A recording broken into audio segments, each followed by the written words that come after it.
Previously on Survive the Blackout. We should check it. Crap. Take his gun from him. Okay. That hurts. I will be okay. Well, that sucked. That's more medicine we need. And so the journey continues.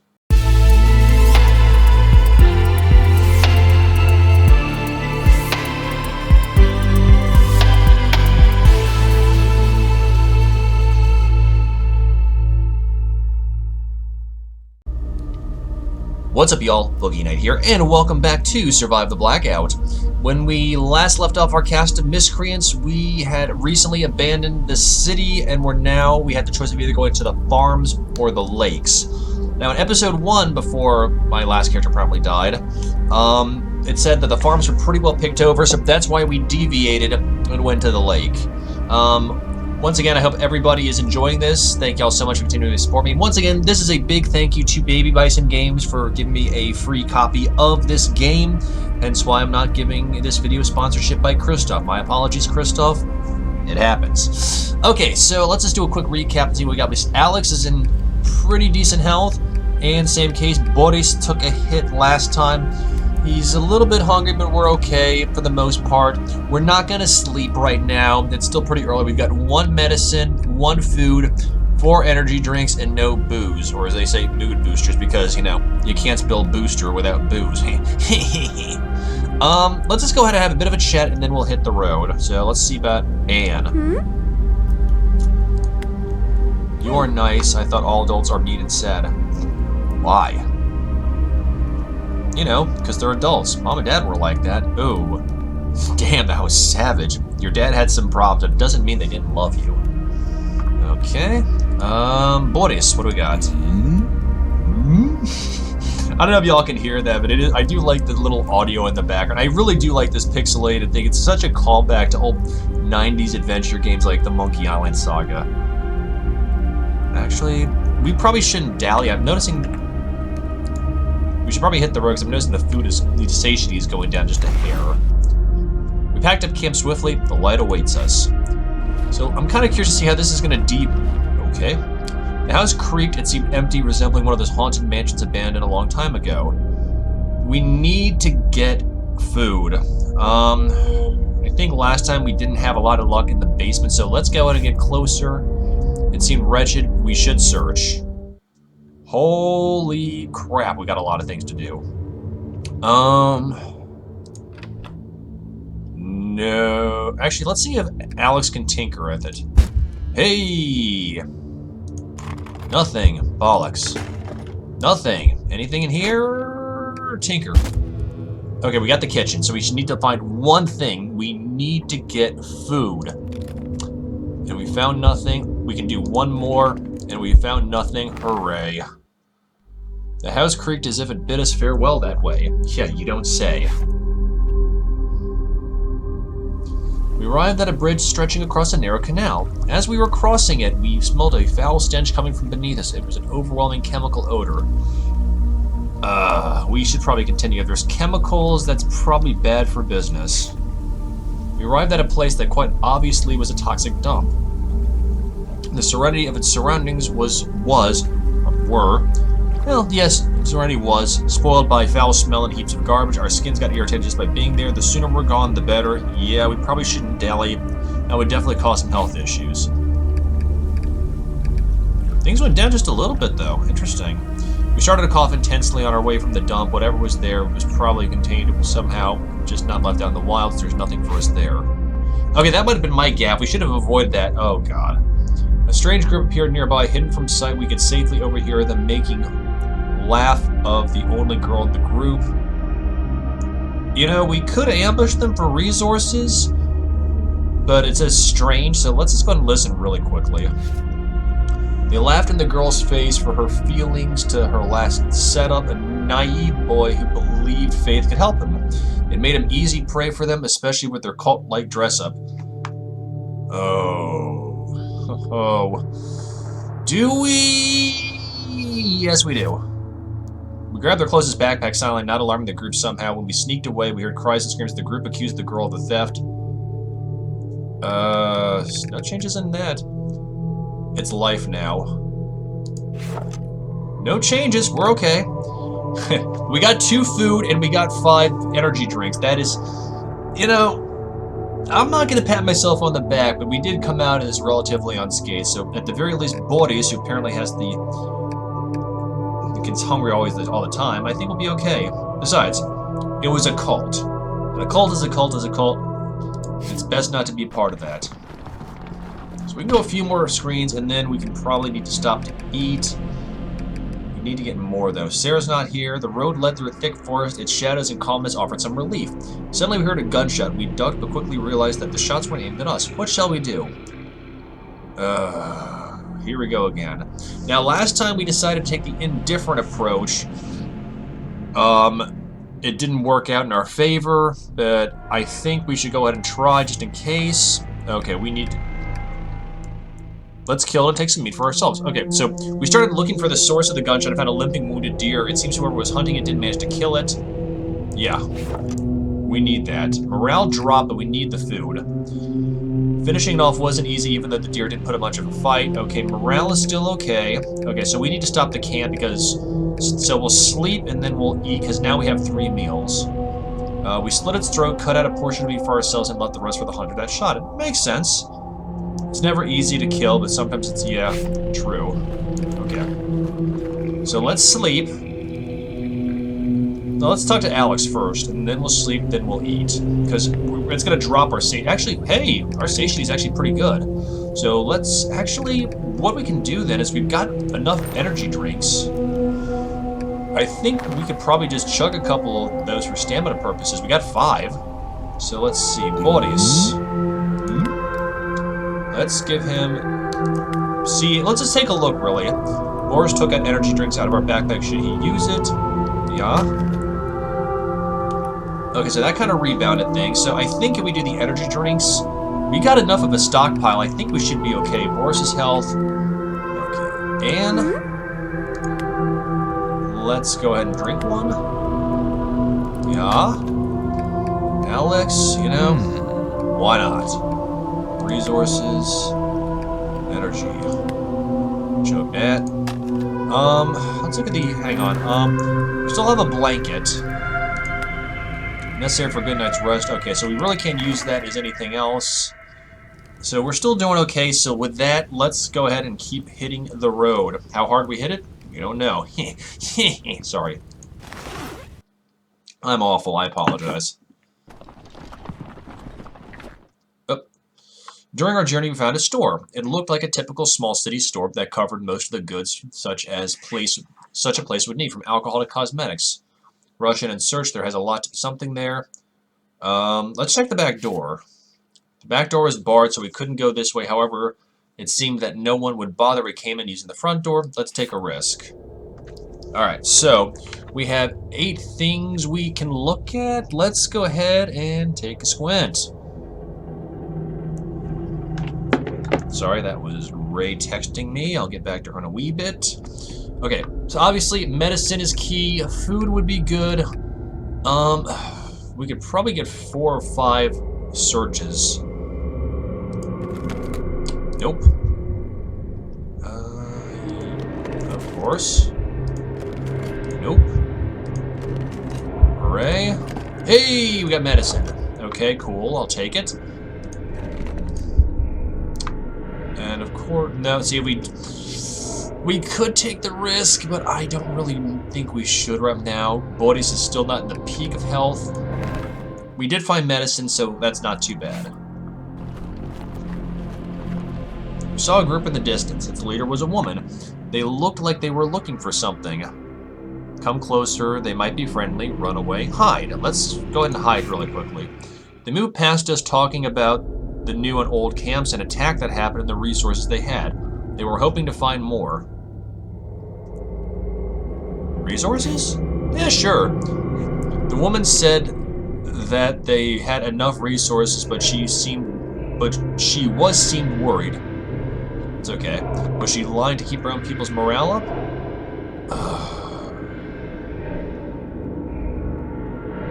You know, I want to talk to them.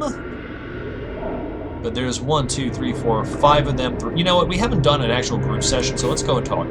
We surprised them and the group was ready to attack us. The woman stopped them. She asked what did we want. We want to leave it to ourselves. We come in peace. We need help. We're looking for Frank's camp. Let's go ahead and say Frank. She wasn't surprised that we were looking for his help. With hesitation, she told us how to get to the camp. Okay, brilliant. So I think that just made our morale go up just a little bit. So that's good news for us. So maybe there's a shortcut we can take. Oh god. Boris wants to chase them away? Yeah, go ahead. So he took a hit. We should tend to his wounds. Yeah, okay. We need to be more careful. Alright. Not the greatest of things, but once again, it happens. Oh no, not another one. We came across an obstacle, fast-flowing river, blocked the road for it. The nearby bridge collapsed some time ago. We could swim, we could ford. Let's see what Alex has to say. I have an idea. What does this actually mean? Oh, okay, so his health is regenerating. Oh god, we need to nap then again. Or, yeah. Alex's idea was crazy. He found a boat and patched just enough to let us get to the other side. The strong current made the whole endeavor very difficult, but at least we're through. Yeah, we should definitely set up camp, I know. Actually, we still have another energy drink, so let's just go ahead and have him drink one. Because if we sleep, once again, our satiety is going to drop again.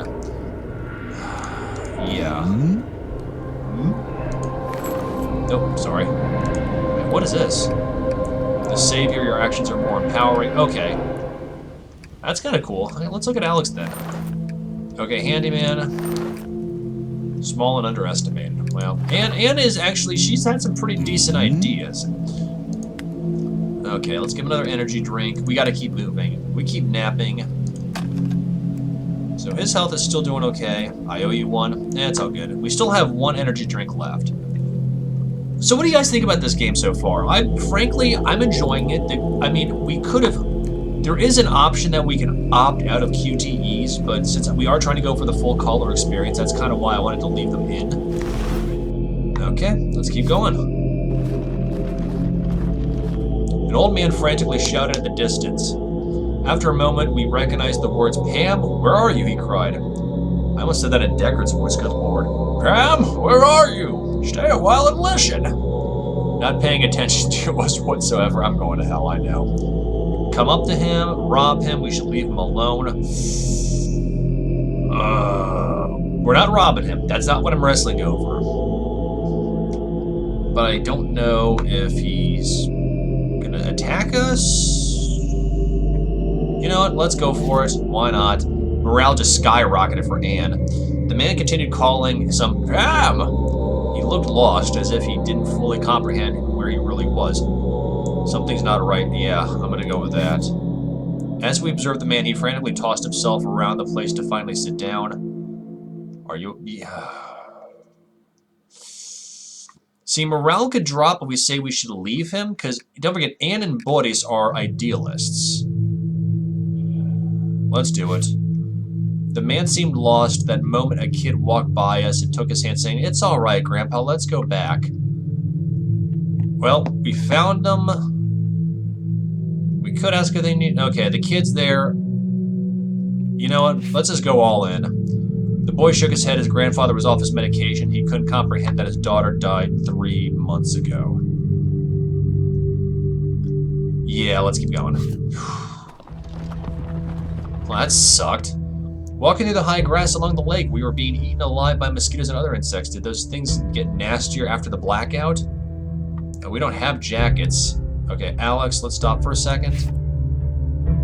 Insect bites were so annoying that it was impossible to not to scratch ourselves. Alex felt strange and wanted to stop a while. Yeah, let's check.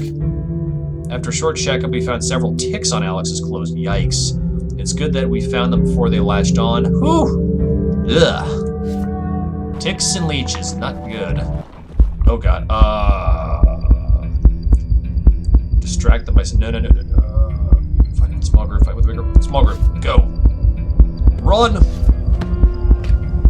Run. Okay, we have to sleep now. Morale's good, but we... Okay, so we need to sleep now. We need to take short nap.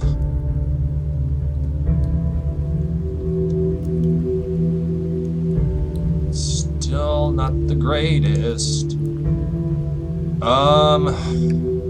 We have food. Let's take another short nap. Okay, now we absolutely have to eat, so all of them. Luckily, we still have 3 food. That'll help. And Boris. Some food. Okay, so that was pretty well calculated.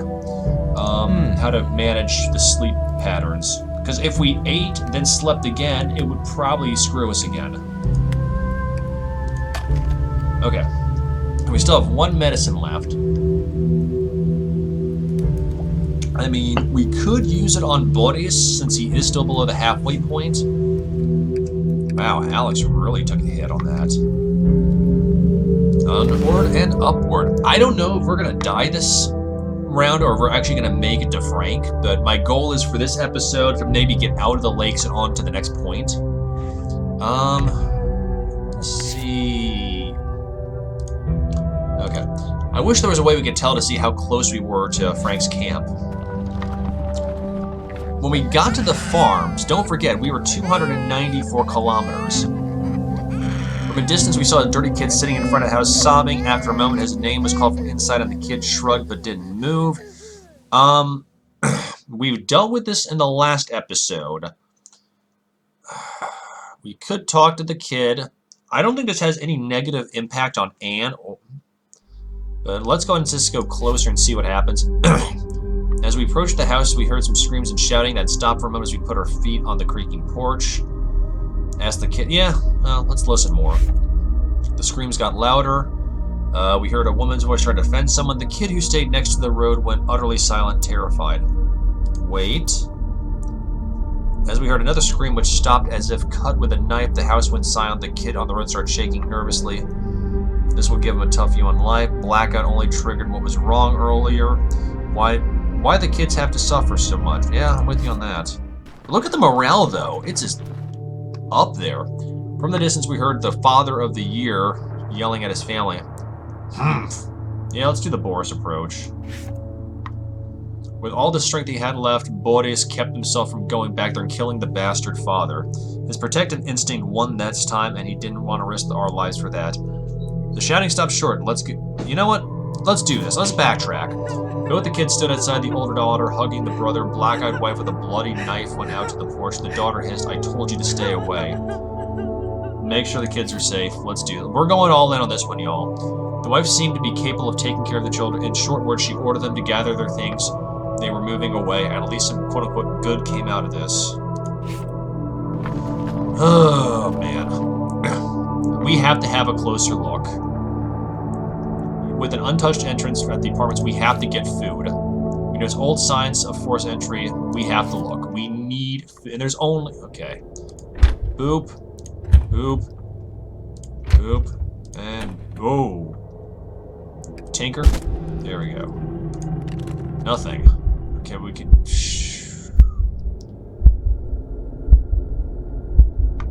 We gotta go. Damn it!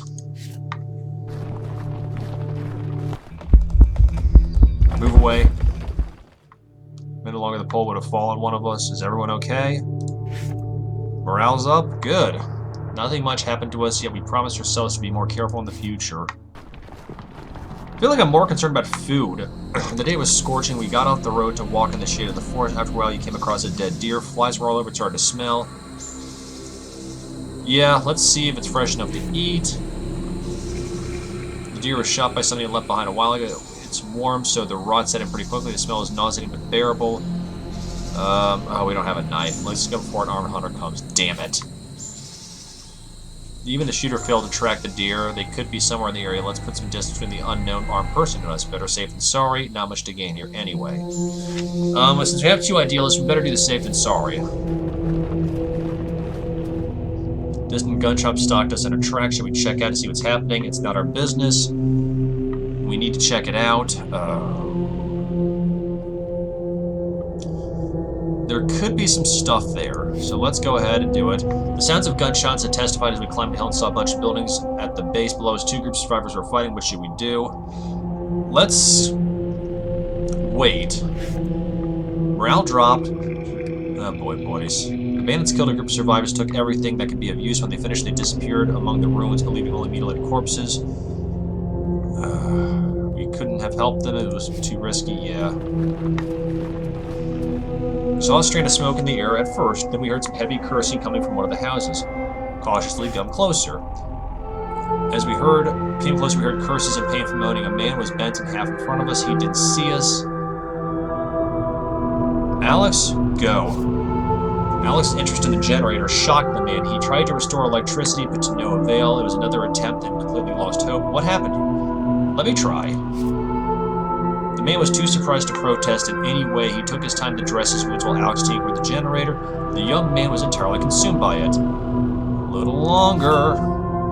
In the meantime, the man brought some beer and food. Hey! As if he knew that Alex wouldn't restart the generator, and he was right. He handed a beer to Alex to comfort him. Thank you. The man walked us to the door with a sad expression. We didn't have to thank him. It would be enough for him if we lived, survived. What if the man was right and there was hope left? Wait, so where's the food? Oh no. He said, shoot. Esmeralda's gonna plummet. We gotta get food. Boris is doing pretty well. They're not doing so well. The store's windows were all broken. Its interior was covered in vulgar graffitis if someone put all their frustration into it. We need to find food. Hey! Oh no, it's booze. Never mind. Alex? Tinker? We got a cane. Damn it. Well and good. Okay, so we got medicine, but that doesn't help us at all. We don't have any food whatsoever. I don't think we're going to make it this round. Something glistened in the grass. What is it? We didn't go too far. Several policemen walked to us. They still had their guns and looked as if they were up to no good. Pull out. Stay quiet. Damn it.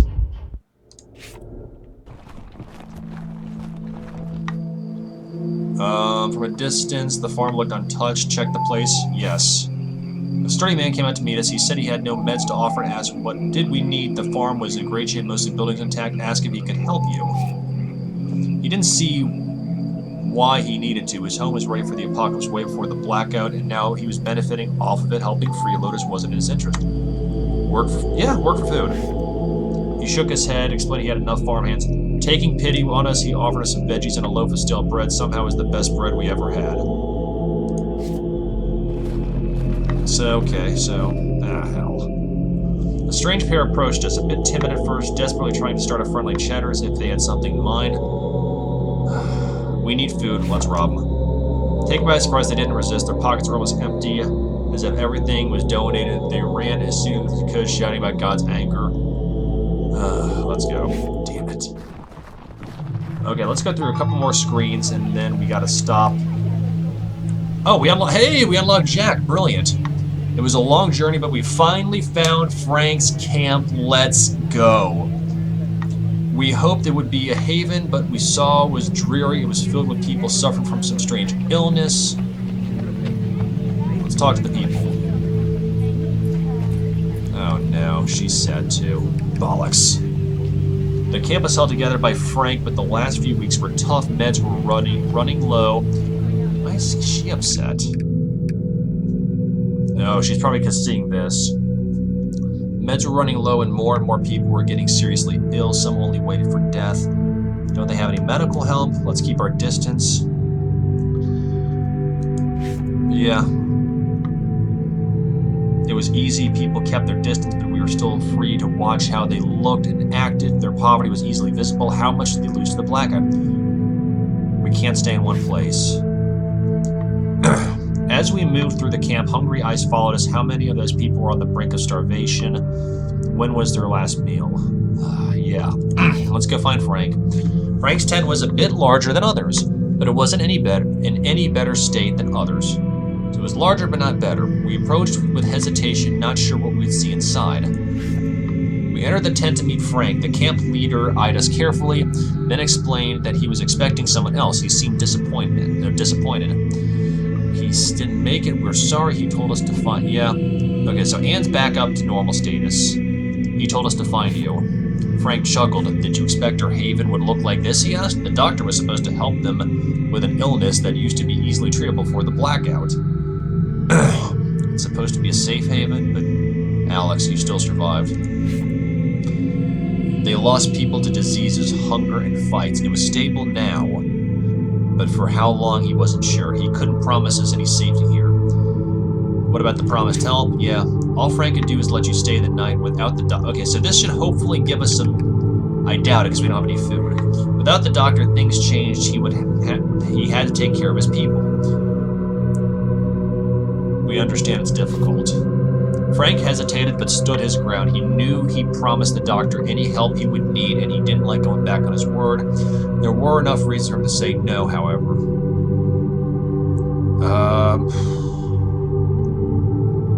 Boris, I hope you have more time together. We will have more time together. And oh no. Let's go with Boris. For Frank, the conversation was over. He said he had a camp to manage, and with that we should leave him alone, head to the door.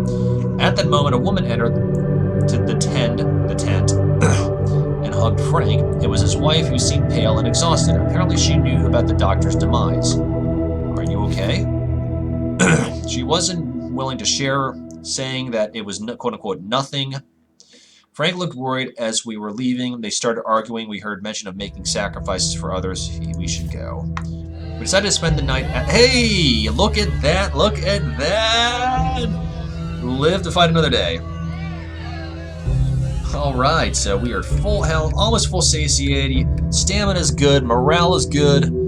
I think we just bounced back a little bit, y'all. We decided to spend the night at the camp to use the chance to get proper rest. As we sat down, we heard a noise coming from around Frank's tent. Okay, let's go there and see what's going on. We should leave. It sounds like trouble. Yeah, let's go ahead and see. People were outraged. Frank's wife, Carla, died suddenly this morning. Some were speculating that we were somehow involved before anyone did anything. Frank approached us. Anne's scared. Let's see what about Anne. Frank looked at Anne as if he saw her for the first time. We didn't bring the doctor, but we brought bad luck. Maybe we should leave. As we were about to leave, Frank announced loudly that Lady Luck is a fickle mistress and tends to turn on her favorites. They felt threatening. That felt threatening. Let's bounce while we can. Relieved, we left the camp behind, still hearing the uproar that the death caused. Now this is interesting, because in the demo, we had a piece of medicine that we gave Frank, but she died anyway. We're back on the road, finally! Well, at least we stockpiled. We came across a small campsite hidden in a dense thicket on the side of the road. It was empty, but the campfire was clearly extinguished recently, as there was still smoke coming off of it. That's interesting. Something's going on outside. Let's get closer. Perhaps there are some supplies. We got closer to the campsite. There was nobody there, but we found some fresh fruit, which we ate immediately. Should we look around the tent? Yeah, let's do it. Whoop, never mind. We found a lot of okay, we got medicine, we got food. We found a lot of canned goods and some meds in the tent. As we were searching, the inhabitants came back. They looked like thugs and weren't happy to see us there. Run.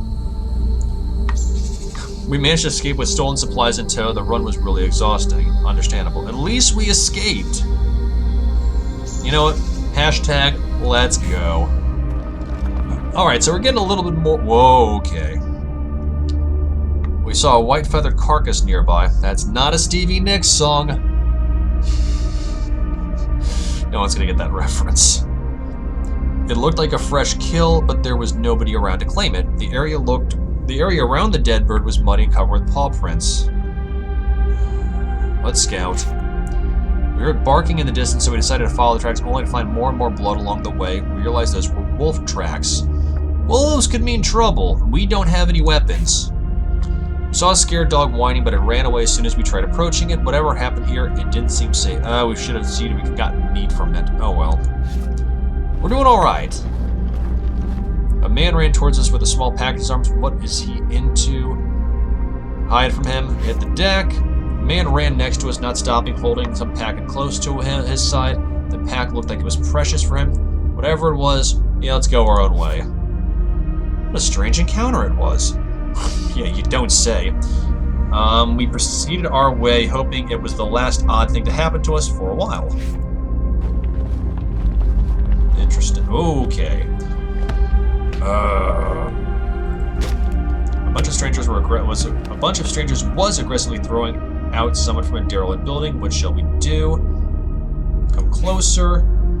Something was very wrong here. The victim wasn't scared at all and grinned all the time. His abusers were more scared of him, and we could see how fear added force to every thrust.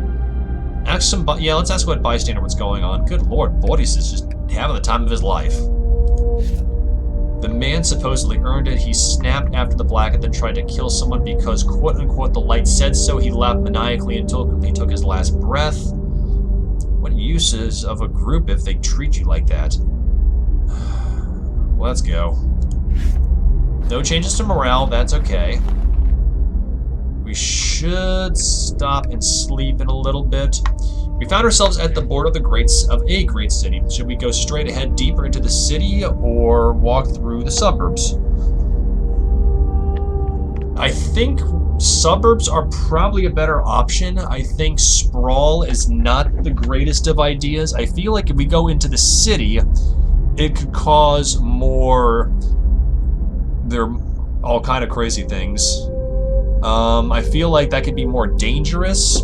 If I was doing this in easy mode, okay, I'd be a little more doing that, but since we are doing this in normal mode, I think the suburbs also might have some more stuff. The deeper of the city will probably have more picked over, so with that, let's do the suburbs.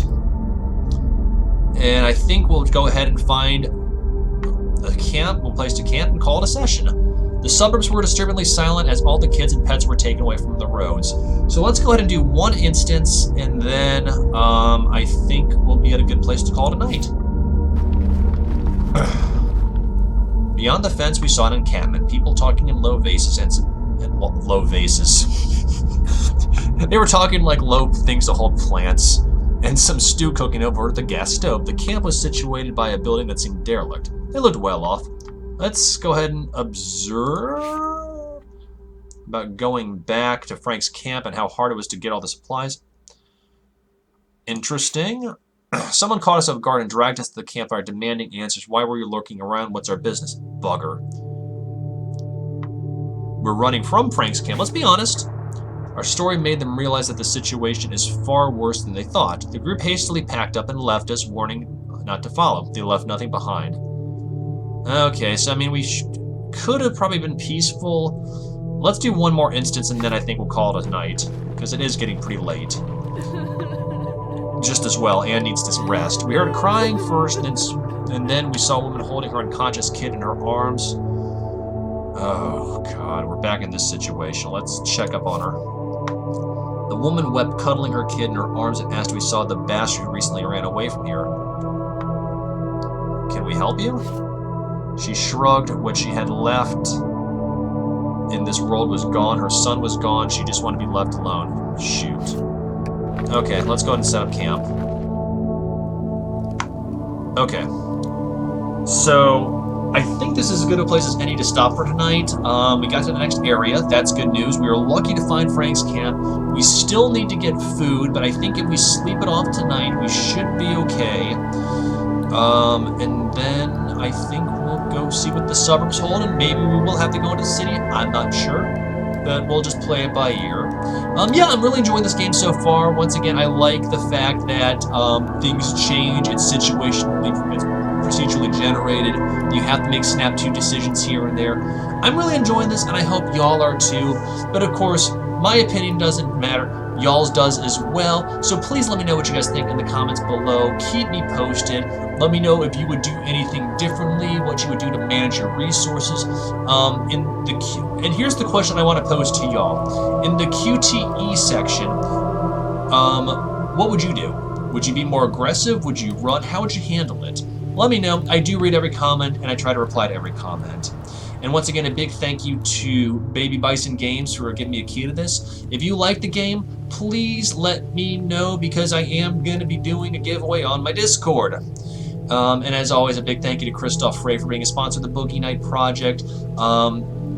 Definitely check him out. Links in the description below to his page as well. I really do appreciate Christoph. You're an amazing friend, and I deeply appreciate all you've done. So, of course, with that being said, before I call tonight, if you like the Boogie Night Project and you want to find out more, I do have a Twitter page as well as a public Discord channel. Links to both of those are in the description below, as well as a link to my temporarily defunct Twitch page. And of course, if you are fascinated, I do have a Patreon. I am revamping the rewards tiers. For as low as $1 a month, you can have exclusive access not just to my patron-only section on my Discord, but as well as additional rewards for patron-only games and things like that. So, of course, I hope y'all have a wonderful night. Please stay safe, and I'll catch you on the flip side, alright? Peace. Hey y'all, while my gratitude knows no bounds for every single bit of love and support y'all have shown for me over the years, there are a few people that I legitimately want to take a few minutes to thank for their unending help and support. First of all, obviously Christoph Frey, not just for being a sponsor of the Boogie Night Project, but also for letting me use his music from GABA Transistor in my streams, as well as him kind of coming up with his own little fragment for my new introduction to the Boogie Night Project. And speaking of introductions, the intro as well as my YouTube banner page were done by the amazing Oren. You might know him as Oren VDK, as well as Oren from Couple Cakes. Thank you so much, Oren. I really do appreciate the time you took to put together everything from the banner to the beautifully done introduction that merged perfectly with Christoph's music from GABA Transistor. So big thank you to them. And also, this would not be possible with the help of my extremely amazing patrons, both current and former, such as Lexi Kitty, Silverleaf, Barry Grave, Harkov, Jiray, Larian, and Oren, as well as a few others that have come and gone over the years. Y'all, this would not be possible without your help and your support. I know I have not been able to provide much in the way of giving back in Patreon rewards, but I am in the process of revamping my Patreon as well as the rewards that I can do, so be prepared. I know I joke about it, saying that if you're morbidly fascinating, check it out, but if you do want to give to the Boogie Night Project, that is the easiest way to do so, and I am legitimately setting aside funds to buy more hardware for my computer, as well as making things look more professional. But once again, very big thank y'all to everybody who has supported me from the beginning all the way to the present, as well as those individuals that have gone out of their way to help. So once again, guys, thank you so much for all your constant love and support. My gratitude knows no bounds, and I'll catch you on the flip side, alright? Peace.